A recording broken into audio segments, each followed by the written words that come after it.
Hello everyone, ये हमारा question है एंड ये हमारा ब्लैक बोर्ड है एंड आज हम ये क्वेश्चन सॉल्व करने वाले हैं।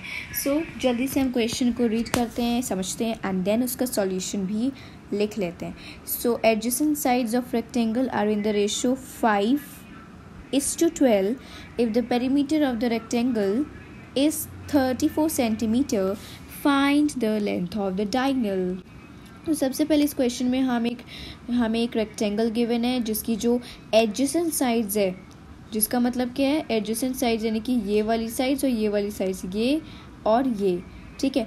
तो ये जो दोनों साइड्स हैं इनका रेशियो गिवन है, दैट इज़ 5:12, 5:12, ठीक है। तो आपको क्लियर है ना कि रेशियो गिवन है 5:12 एंड पेरीमीटर भी गिवन है, ये भी क्लियर है दैट 34 सेंटीमीटर है।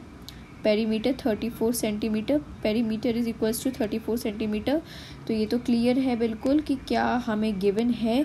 अब आगे बढ़ते हैं कि हमें डायगोनल निकालनी है। उसके लिए हमें क्या निकालना पड़ेगा, हमें पहले तो देखो डायगोनल गिवन है।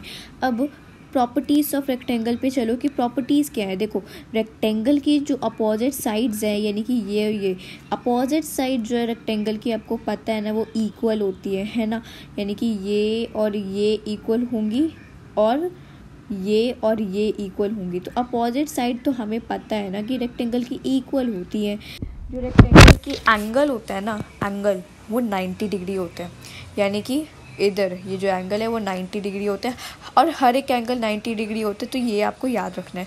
अब यही 90 डिग्री वाली जो प्रॉपर्टी है आपकी वो इस क्वेश्चन में यूज़ होने वाली है। जैसे आपको पता है कि डायगोनल फाइंड करना है तो 90 डिग्री है ये, तो पाइथागोरस थ्योरम वर्क नहीं करेगा ये। उसके लिए भाई हमें ये और ये दोनों साइड्स हमें फाइंड करनी पड़ेगी, जिसके लिए हमारे पास पहले से ही क्वेश्चन में गिवन है पेरीमीटर और 5:12 का रेशियो। तो इससे हम अपनी साइड भी फाइंड कर लेंगे। तो डोंट वरी, अभी हम जल्दी से इस क्वेश्चन को मतलब जब सॉल्व करेंगे और अच्छे से समझ लेंगे। सो सबसे पहले हम इधर सॉल्यूशन लिखते हैं। सॉल्यूशन हमारा क्या है, तो अब हम सबसे पहले क्या कर रहे हैं, let the adjacent sides of the rectangle तो रेक्टेंगल की एडजेसेंट साइड्स हमने ले ली, क्योंकि वो 5:12 है तो 5x एंड 12x का रेशो जो था वो हमने x टर्म्स में लिख दिया, 5x and 12x।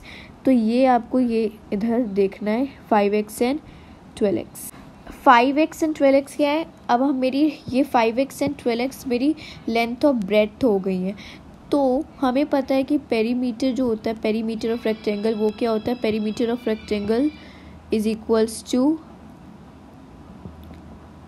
Twice of L plus B and हमें क्वेश्चन में गिवन है that perimeter of rectangle is 34 centimetre. Yes, and now ये जो L था ये मेरे पास क्या है, L मेरे पास 12x है और ब्रेड्थ मेरे पास क्या है, ब्रेड्थ है मेरे पास 5x। तो इसको प्लस करेंगे तो हमारे पास आएगा 17x और इधर 34x। तो इधर तो बिल्कुल इक्वल होगा, बिल्कुल सेम होगा, इधर सेम हमें कॉपी कर देना है बस।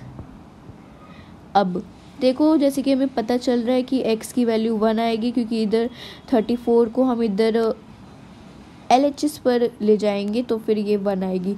तो क्यों ना हम इधर 1 ही लिख देते हैं जल्दी से, x इज इक्वल्स टू 1।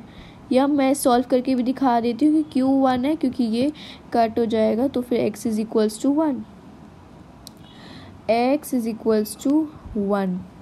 तो जैसे मेरे पास गिवन है इधर x इज इक्वल्स टू 1, तो ये बहुत सरप्राइज वाली चीज़ है कि x इज इक्वल्स टू 1 है तो हम 12 इंटू 1 करेंगे तब 12 आएगा और 5 इंटू 1 करेंगे तो 5 आएगा। यानी कि देख रहे हो कि हमारे पास जो लेंथ और ब्रेड्थ है वो खुद ये 12 और 5 है, हमें कुछ मल्टीप्लाई करने की ज़रूरत नहीं पड़ी, बस 1 ही आया हमारे पास। तो हम तब भी लिख देते हैं that L is equals to, यानी कि length is equals to 12 into x, that is 12 into 1 is equals to 12, ठीक है, ये मेरे पास 12 आ गई है। And breadth is equals to 5 into 1 and ये हो गया हमारे पास 5। ठीक है, सीधा लिख देते हैं ऐसे कि ये हमारे पास 5 है। तो अब हमारे पास उसकी लेंथ और ब्रेड्थ आ गई है, यानी कि हमारे पास जो रेक्टेंगल है इसकी ये वाली साइड और ये वाली साइड की लेंथ आ गई, ये वाली साइड और ये वाली साइड की लेंथ आ गई है। तो ये बहुत ही गुड है, अच्छा है। तो अब हम क्या करेंगे, हम लिख देते हैं that this is equals to 12 पहले से लिख दिया और इधर 5। ठीक है, तो अब हमारे पास क्या है, देखो क्या होता है पाइथागोरस थ्योरम में, ये वाली जो साइड होती है इसे हम हाइपोटेन्यूज कहते हैं और इसे हम परपेंडिकुलर कहते हैं और इसे हम बेस कहते हैं। बेस है, बेस कहते हैं, इसे हम परपेंडिकुलर कहते हैं इस वाली लाइन को, इसे हम हाइपोटेन्यूज कहते हैं। क्या कहते हैं, हाइपोटेन्यूज। ठीक है, हाइपोटेन्यूज। ठीक है, सो हाइपोटेन्यूज कह दिया हमने, कहते हैं। तो 5 और हमारे पास परपेंडिकुलर और बेस तो है, तो पाइथागोरस थ्योरम से हम हाइपोटेन्यूज फाइंड कर सकते हैं। तो जल्दी से अब हम क्वेश्चन के आंसर के बहुत करीब हैं। सो जल्दी से हम आंसर फाइंड करेंगे अपने फेवरेट थ्योरम पाइथागोरस थ्योरम से। So we have Pythagoras theorem Pythagoras theorem is equals to p square plus b square is equals to m square, यानी कि दोनों ये और इनका जो स्क्वायर का सम है that is equals to this। Okay, तो ये तो आपको क्लियर है ना कि पाइथागोरस थ्योरम का फॉर्मूला क्या होता है। तो इससे हम फाइंड कर सकते हैं। p हमारे पास क्या है, यानी कि हमारे पास जो परपेंडिकुलर था, देखो ये हमारे पास परपेंडिकुलर इधर है 5, तो 5 square plus b square base हमारे पास 12 है and this is equals to m, यानी कि हमारे पास m फाइंड करना है। तो हम इसको m ही लिख देते हैं। इसको हमें m नहीं लिखना चाहिए था, I think it's a mistake. So इधर हम लिखेंगे h, क्योंकि हाइपोटेन्यूज है ना, तो हम h लिख देते हैं।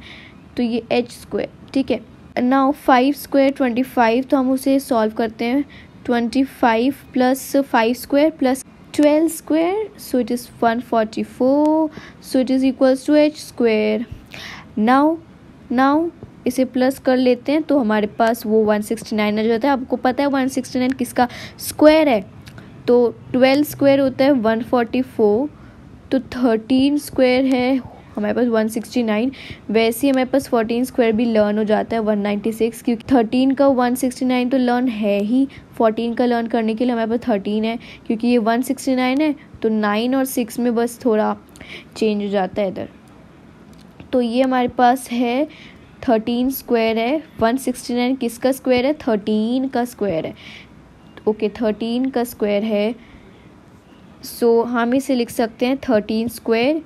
ठीक है, and this is equals to h is equals to, क्योंकि ये कैंसिल हो जाएगा, तो h is equals to 13। So hypotenuse is equals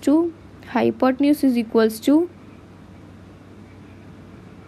length of diagonal is equals to 13 centimetre लगाएंगे। ओके, सो हमारे पास आंसर है 13 सेंटीमीटर।